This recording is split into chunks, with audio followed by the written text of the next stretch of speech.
بسم اللہ الرحمن الرحیم۔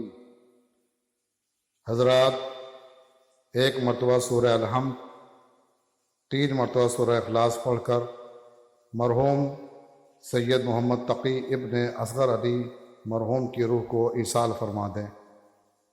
دعا اس طرح سے ہے کہ ہم دعا کرتے ہیں کہ اللہم افتح لی فیہ ابواب الجنان، اے میرے معبود اس ماہ مبارک رمضان میں ہمارے لیے دروازے جنت کو کھول دے۔ واغلق عنی فیہ ابواب النیران، اور اے میرے معبود اس ماہ مبارک رمضان میں جہنم کا دروازہ ہمارے لیے بند کر دے۔ ووفقنی فیہ لتلاوت القرآن، اور ہمیں اس بات کی توفیق عنایت فرما کہ ہم اس ماہ مبارک رمضان میں قرآن مجید کی تلاوت کریں۔ یا منزل السکینۃ فی قلوب المؤمنین، اے وہ جو مومنین کے دلوں کے اندر سکینہ اور اطمینان اور سکون عطا کرتا ہے۔ ہم نے یہاں پر 3 دعائیں کی ہیں۔ پہلی دعا یہ ہے کہ میرے معبود جنت کا دروازہ ہمارے لیے کھول دے۔ دوسری دعا یہ ہے کہ جہنم کا دروازہ ہمیشہ ہمیشہ کے لیے بند کر دے۔ اور تیسرا یہ کہ ماہ مبارک رمضان میں ہمیں قرآن مجید کی تلاوت کرنے کی توفیق عطا کرے۔ پھر ہم نے آخر میں جو کہا وہ اللہ کی صفتوں میں سے ایک صفت کو ہم نے یاد کیا ہے کہ یا منزل السکینۃ فی قلوب المؤمنین، اے مومن کے دلوں کے اندر سکون عطا کرنے والے۔ اس دعا کے سلسلے میں پیغمبر اسلام کا ارشاد گرامی ہے کہ اگر کوئی شخص اس دعا کو ایک مرتبہ پڑھے گا تو اسے 60 سال کا مقبول روزہ، 60 سال جو مقبول روزے جس نے رکھے ہوں گے اس کا ثواب اسے ملے گا۔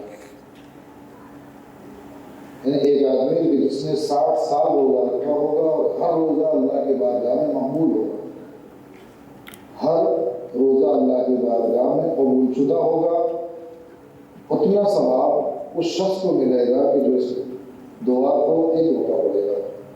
دعا بمشکل تمام 2 لائن کی ہے۔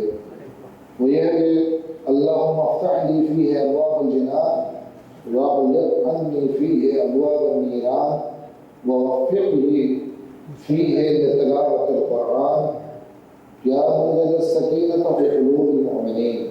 بس اتنا جملہ ہے کہ اگر انسان ایک مرتبہ پڑھے گا تو 60 سال کے مقبول روزے کا ثواب اسے ملے گا۔ لہٰذا ہم نے یہاں پر جو پہلی جو دعا مانگی وہ یہ ہے کہ جنت کا دروازہ ہمارے لیے کھول دے۔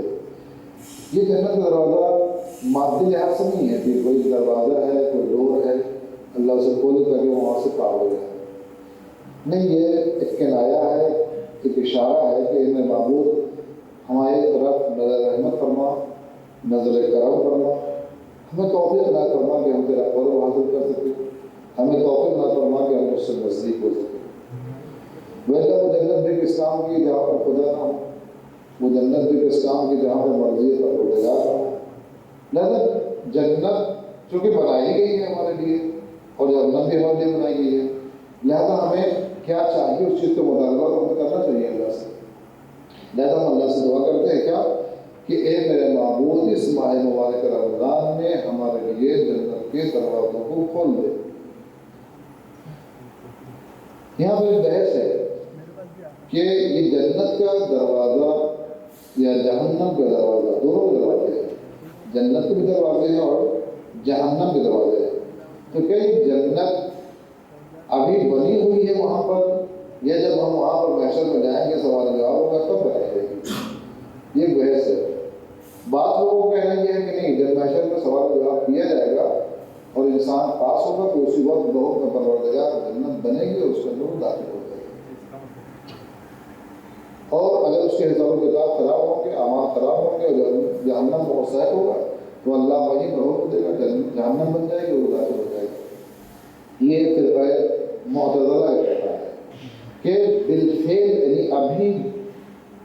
یعنی ابھی جو ہے یہ موجود نہیں ہے، یعنی یہ کہا کہ جنت وہاں پر بنی ہوئی، جہنم وہاں پر یہ فرقہ معتزلہ کہنا ہے۔ اور بھی کچھ لوگوں نے ان کا ساتھ دیا ہے اور یہ کہا ہے کہ جنت اور جہنم جو ہے بنی ہوئی نہیں ہے، بلکہ حساب و کتاب کے موقع پر اللہ اپنے حکم کے ذریعے سے جنت و جہنم بنائے گا، اس کو داخل کر دے گا۔ لیکن فرقہ امامیہ جس کے ہم ماننے والے ہیں، ہمارے تمام ائمہ معصومین، ہمارے تمام انبیاء کرام، حتیٰ کہ قرآن خود ہمارے سلسلے میں ساتھ دیتا ہے اور کہتا ہے کہ نہیں، جنت بنی ہوئی ہے اور جہنم بھی بنی ہوئی ہے، جنت بھی بنی ہے اور جہنم بھی بنی ہے۔ اب یہ ہے کہ ہم اپنے آپ کو جنت کا مستحق بنا رہے ہیں یا جہنم کا مستحق بنا رہے ہیں۔ جنت بھی بنی ہے اور جہنم بھی بنی ہوئی ہے۔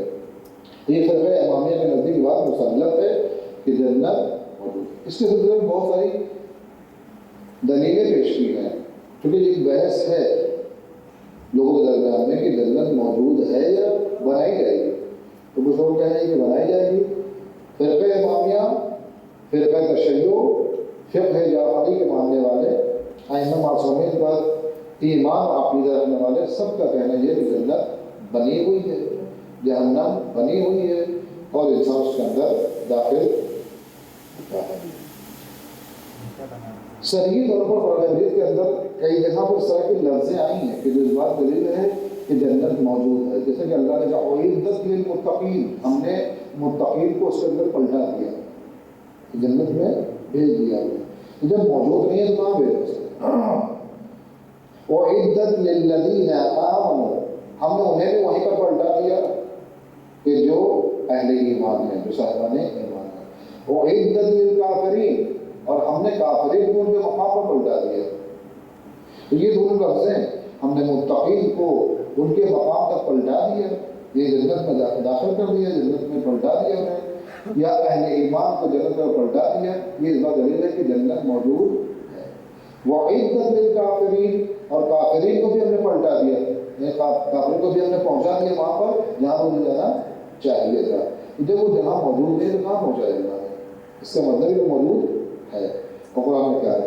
عندہ جنت المأویٰ، ان کی جگہ جو ہے جنت المأویٰ ہے، یعنی جنت ہے ان کی جگہ، تو جنت المأویٰ ان کی جگہ موجود ہے پہلے سے۔ لہذا یہ ساری آیتیں دلیل کے طور پر پیش کی گئی ہیں کہ جو اس بات دلیل ہے کہ جنت بھی موجود ہے اور جہنم بھی موجود ہے۔ حتیٰ یہ کہ احادیث معراجیہ، یعنی وہ احادیث، وہ گفتگو و تکلم کہ جو معراج کے سلسلے میں کی گئی ہیں، اس سے بھی بات واضح ہوتی ہے کہ جنت اور جہنم موجود ہے۔ حدیث ہے اور روایت میں ہے کہ ان النبی ارى الجنہ والنار ودخل الجنۃ، یعنی معراج میں پیغمبر اسلام نے جنت و نار کو دیکھا۔ یہ حدیث ہے، یہ کیا دیکھا؟ جنت کو بھی دیکھا اور جہنم کو بھی دیکھا۔ وہ داخل الجنہ، پیغمبر کہتا ہے کہ جنت کے اندر داخل بھی ہوئے، نعمات الہیہ کو دیکھنے کے لیے داخل کیا اللہ نے کہ اے پیغمبر جا کے دیکھ لو کہ تمہاری امت کے لیے ہم نے کیا کیا سلے رکھے ہیں، جا کے دیکھ لو، تاکہ جب تم وہاں پر بشارت و نظارت کے فرائض انجام دو تو یہ بتا سکو کہ ہم دیکھ کر کے آئے ہیں تمہارے مقام، تم بتا سکو کہ ہم نے وہ اندرت دیکھی ہے کہ جہاں پر تم جانے والے ہو۔ اس کے علاوہ یہ کہ اب جنت و جہنم ہے کہاں پر؟ جنت کہاں پر ہے؟ جہنم کہاں پر ہے؟ کہتے ہیں کہ وقوع کے اعتبار سے، نہیں واقع ہونے کے اعتبار سے، موجود ہونے کے اعتبار سے جنت ہے 7ویں آسمان پر، ملائے اعلیٰ کے پاس ہے، آسمان ہفتوں پر ہے، 7ویں آسمان پر جنت ہے کہ جس کے اندر پیغمبر داخل ہو چکے ہیں شب معراج۔ اور جہنم کہاں ہے؟ جہنم جو ہے آسمان پر نہیں ہے، جہنم ہے زمین کے سب سے نچلے طبقے پر، زمین کے سب سے نچلے طبقے پر جہنم ہے، اور آسمان ہفتوں پر یعنی 7ویں آسمان پر کیا ہے؟ جنت ہے۔ اس کے علاوہ 6ٹھے امام، امام جعفر صادق علیہ السلام،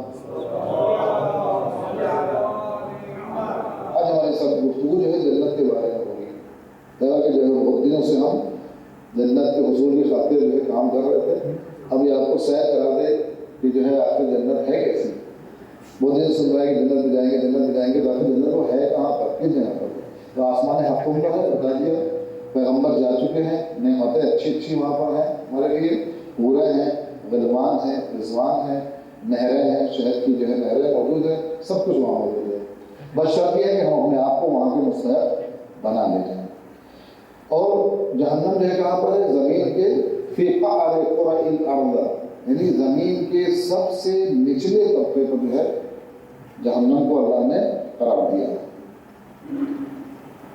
چھٹے ماہ فرماتے کہ لیس من شیعتنا من انکر اربعۃ المعراج المسألۃ فی القبر وخلق الجنۃ والنار والشفاعہ. چھٹے ماہ فرماتے کہ پیغمبر اسلام نے فرمایا ہے، یعنی ہم جو جنت جانے میں بحث کرتے ہیں اکثر یہ بھی جملہ ہوتا ہے جو بہت زیادہ بے عمل ہوتا ہے، کہتا ہے کس نے دیکھا جنت جانا؟ آپ بڑی بڑی باتیں کرتے ہیں جنت میں جائیں گے، جنت کوئی کسی نے دیکھا؟ یہ جہنم کسی نے دیکھا ہے؟ نہ کوئی جنت ہے نہ کوئی جہنم ہے. یہ جو ہے مسلمات کے دین کا انکار کرنا ہے. کیونکہ مسلمات کے دین میں صحیح ہے. ہم مردے جو ہے لٹاتے ہیں قبر کے اندر کیا کرتے ہیں؟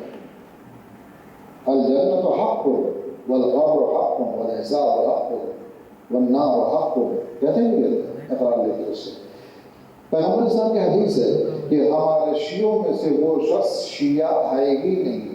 لیس من شیعتنا، ہمارے شیعوں میں سے ہے ہی نہیں. کون شیعوں میں سے نہیں ہے؟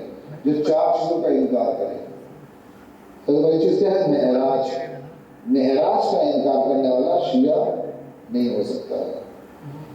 والمسألۃ فی القبر، اور قبر کے اندر جو مسئلے پوچھے جائیں گے، جو سوال و جواب پوچھا جائے گا، اس سے انکار کرنے والا ہمارا شیعہ نہیں ہوگا. وہاں پر سوال جواب کیا جائے گا. وہ خلق الجنت والنار، اور جنت و نار کی خلقت کے بارے میں یہ خلق ہی نہیں ہوئی ہے. اگر کوئی انکار کرتا ہے اس کا تو وہ شیعہ نہیں ہے. پہلا انکار کس کا؟ معراج کا. دوسرا انکار کس کا؟ مسئلہ قبر کا، سوال جواب جو ہے جو قبر کے اندر کیا جاتا ہے. تیسرا خلق الجنت والنار، جنت والنار کی خلقت کے بارے میں انکار کرنا، نہیں کوئی جنت نہیں ہے، کوئی جہنم نہیں ہے. والشفاعہ، اور شفاعت کرنا. شفاعت کا مطلب کیا ہوتا ہے؟ اللہ نے کچھ لوگوں کو حق دیا ہے اور کچھ لوگوں کو حق دے گا کہ وہ دوسروں کی سفارش کر کے انہیں جنت کے اندر داخل کرے، ان کو جنت کے اندر داخل کرے. بہت دور کی مثال نہیں دوں گا، سامنے کی مثال دوں گا. آپ کے مسئلے بھی مشہور ہے اور بہت سنتے رہتے ہیں کہ اگر خاندان کے اندر ایک مولوی، کوئی صحیح والا مولوی، اچھا والا مولوی، قاعدے کا جو مولوی اگر ایک خاندان میں ہو جائے تو وہ اپنے ساتھ پشتوں کو بخشوا سکتا ہے. شرط یہ ہے کہ وہ خود بخشا ہوا ہو، اس لائق ہو کہ بخشا ہوا. ایک شفاعت ہے، اہل علم کی شفاعت ہے، وہ شفاعت کا موقع نہ دیا. اہل ایمان بھی ایسے ہی ہیں، مومن افراد کو جو شفاعت کا حق دیا جائے گا. یعنی جو افراد جو ہے ایمان کے درجے پر فائز ہیں، درجے پر فائز ہیں، انہیں جو ہے شفاعت کا بھی حق دیا جائے گا. شفاعت کیسے کہتے ہیں؟ شفاعت مطلب کمی پوری کرنا. تھوڑی بہت کمی رہ گئی ہے اس کے اندر، وہ سفارش کریں گے کہ اسے شفاعت حاصل ہو جائے. شفاعت کا مطلب نہیں تو انسان بالکل کوڑا ہو کر بشر میں داخل ہو گیا اور لوگوں نے کہا کہ نہیں جنت میں داخل کر دیا. شفاعت سے نہیں ہے. شفاعت کا مطلب تو کمی پوری کرنا. تو یہ چار چیزوں کا انکار کرنے والا کیا ہے؟ ہمارا شیعہ نہیں ہے. اس کے علاوہ تفسیر علمی کے اندر اور بہت ساری احادیث کے اندر جو ہے یہ بتایا گیا ہے کہ جنت کا وجود باقی ہے، یعنی جنت میں جو ہے انسان جائے گا اور داخل ہوگا. جنت کے بہت زیادہ نام بھی ہیں. قرآن مجید کے اندر جنت کے 4 نام بتائے گئے ہیں. قرآن مجید کے اندر جنت کے کتنے نام بتائے گئے ہیں؟ 4 نام بتائے گئے ہیں. جہاں آپ کو جانا ہے وہاں پہ نام معلوم ہونا چاہیے. کوئی فرشتوں سے پوچھنا کہاں جانا تو ہم بتا نہیں پائیں گے، وہ غلط ہو جائے گا. لہٰذا اس ماہ مبارک رمضان میں الحمدللہ کافی رحمتیں کی ہیں لوگوں نے اور آپ نے. لہٰذا جب وہاں پر جائیں تو وہ جنت میں آپ کا نام جو ہے معلوم ہونا چاہیے کہ کون جنت میں آ جاتے ہیں، کیونکہ جنت میں بھی دروازے ہیں اور جہاں سے کئی نام ہیں. پہلا نام کیا ہے؟ جنت و عدن، جنت و عدن، و جنت الفردوس، و جنت النعیم، و جنت المأوا، یہ 4 نام ہیں۔ یہ اس لیے بتایا جا رہا ہے کیونکہ محشر میں آواز دی جائے گی، جنت المأوا والے آگے آ جائیں، جنت العدن والے آگے آ جائیں، جنت الفردوس والے آگے آ جائیں، 4 نام اس طرح بتایا جائے گا۔ پھر یہ جو نام لیا جائے گا یہ تو جنت کا نام ہوا، پھر اس میں جنت کے جو ہے دروازے ہیں، کتنے دروازے ہیں جنت کے؟ 8 دروازے ہیں، اور ہر دروازے سے الگ الگ مستحقین داخل ہوں گے۔ پہلا دروازہ وہ ہوگا کہ جس کے اندر انبیاء اور صلحاء صدیقین داخل ہوں گے۔ دوسرا جو ہے جو دروازہ ہوگا وہاں سے اور شاید داخل ہوگا شیعان حیدر کرار داخل ہوں گے، محبین اہل بیت علیہ السلام داخل ہوں گے۔ اس کے بعد جو ہر طبقے کے لوگ کہ فقیر اس سے جائیں گے، عبادت گزار اس سے جائیں گے، ہمدردی کرنے والوں وہ ساتھ اس سے جائیں گے، اس طرح سے جو ہے وہ تقسیم کیا گیا ہے کہ 8 دروازے جنت کے ہیں۔ اسی طرح سے جو ہے 8 دروازے جہنم کے بھی ہیں، جس کے اندر لکھا ہو لا الہ الا اللہ، ہر دروازے لکھا ہو لا الہ الا اللہ، پھر یہ لکھا ہوگا کہ اس کے اندر کون کون افراد داخل ہو سکتے ہیں، صفتیں لکھی ہوں گی وہاں پر۔ پھر آدمی ٹیلی کرے گا یہ صفتیں ہمارے اندر پائی جاتی ہے، یہ پائی جاتی ہے، یہ پائی جاتی ہے، یہ پائی جاتی ہے، اور اگر نہیں پائی جائے تو فرشتے وہاں پر ہوں گے، وہ بتائیں گے کہ تم اس کے مالک ہو، تم اس کے مالک ہو، تم نے یہ کام کیا، تم نے یہ کام کیا، تم یہاں داخل ہو سکتے ہو۔ ادھر پلین والے جب جاتے ہیں آپ تو ہر ایک جو ہے داخل ہونے کی انٹری جو ہے الگ الگ ہوتی ہے، اس نکلنے کا انداز الگ ہوتا ہے، جانے کا الگ ہوتا ہے، وہ چیز جو ہے جنت کے اندر بھی ہوگی، فرشتے وہاں کھڑے ہوں گے، باقاعدہ گائیڈ کریں گے آپ کو، لیکن کوشش یہ رہے کہ گائیڈ کر کے داخل ہو جائے، ایسا نہ ہو کہ گائیڈ کر کے جو بھیجتے جہنم بھیج دیں۔ 8 دروازے ہیں، تو وہ ساری صفتیں بعد لکھی ہوئی انشاءاللہ، کبھی اگر موقع ملا تو وہ جہنم کے دروازے میں صفتیں لکھی وہ واقعی سمجھنے والی چیز ہے۔